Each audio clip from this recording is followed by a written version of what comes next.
ಇದೇ ಬ್ಯಾನರ್ ವಿಚಾರಕ್ಕೆ ಬಳ್ಳಾರಿಯಲ್ಲಿ ಘರ್ಷಣೆ ಪ್ರಕರಣಕ್ಕೆ ಸಂಬಂಧಪಟ್ಟಂತೆ ಕಾರ್ಯಕರ್ತರ ಜೊತೆಯಲ್ಲಿ ಶಾಸಕ ಭರತ್ ರೆಡ್ಡಿ ಅವರು ಅಲ್ಲಿಂದ ವಾಪಸ್ ತೆರಳಿದ್ದಾರೆ. ರಾತ್ರಿ 1:30 ಘಟನಾ ಸ್ಥಳದಲ್ಲೇ ಭರತ್ ರೆಡ್ಡಿ ಅವರು ಕೂತಿದ್ರು. ರಾತ್ರಿ 1:30 ಭರತ್ ರೆಡ್ಡಿ ಅವರು ಅದೇ ಘಟನಾ ಸ್ಥಳದಲ್ಲಿ ಕೂತಿದ್ರು. ಜನಾರ್ದನ್ ರೆಡ್ಡಿ, ಸೋಮಶೇಖರ್ ರೆಡ್ಡಿ ಬಂಧನಕ್ಕೆ ಶಾಸಕ ನಾರಾ ಭರತ್ ರೆಡ್ಡಿ ಅವರು ಆಗ್ರಹಿಸಿದ್ದಾರೆ.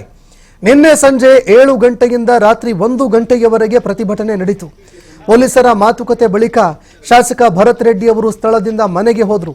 ಯಾವಾಗ ಪೊಲೀಸ್ ಅಧಿಕಾರಿಗಳು ಇದರಿಂದ ಮತ್ತಷ್ಟು ಗೊಂದಲ ಉಂಟಾಗುತ್ತೆ, ಇದನ್ನ ಇಲ್ಲಿಗೆ ಕೈ ಬಿಡಿ ಅಂತ ಮನವಿ ಮಾಡಿಕೊಂಡ್ರು.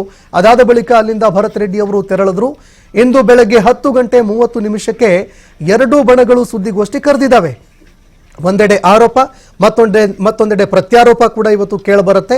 ಯಾರು ಏನು ಆರೋಪ ಮಾಡ್ತಾರೆ ಅನ್ನುವಂತಹ ಪ್ರಶ್ನೆ ಒಂದು ಕಡೆ ಆದರೆ, ನಾಳೆ ನಡಿಬೇಕಾಗಿರುವಂತಹ ಉದ್ಘಾಟನಾ ಕಾರ್ಯಕ್ರಮ ಏನಿತ್ತು, ವಾಲ್ಮೀಕಿ ಮಹರ್ಷಿಗಳ ಒಂದು ಮೂರ್ತಿಯ ಪ್ರತಿಷ್ಠಾಪನಾ ವಿಚಾರ, ಅದೇನಾಗುತ್ತೆ ಅದನ್ನು ಕೂಡ ನಾವು ಕಾದು ನೋಡಬೇಕಾಗತ್ತೆ. ಜನಾರ್ದನ್ ರೆಡ್ಡಿ ಬಣದಿಂದ ಸುದ್ದಿಗೋಷ್ಠಿ ಕರೆಯಲಾಗಿದೆ. ಮತ್ತೊಂದೆಡೆ ಶಾಸಕ ನಾರಾ ಭರತ್ ರೆಡ್ಡಿ ಅವರು ಕೂಡ ಸುದ್ದಿಗೋಷ್ಠಿ ಕರೆದಿದ್ದಾರೆ.